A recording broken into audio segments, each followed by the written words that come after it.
నోవాహు జలప్రళయం తర్వాత జనులు భూమి మీద విస్తరించడం ప్రారంభించారు. అప్పుడు భూమి మీద ఒకే భాష ఉంది.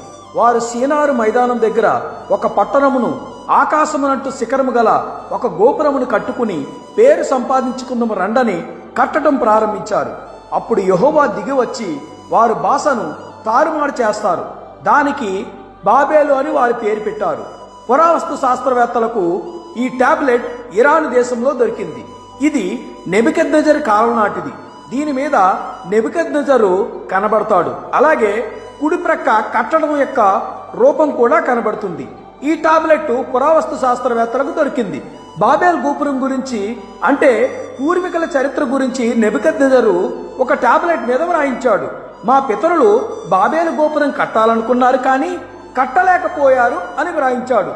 ఇదంతా ఆదికాండం 11వ అధ్యాయంలో మనం చూడవచ్చు.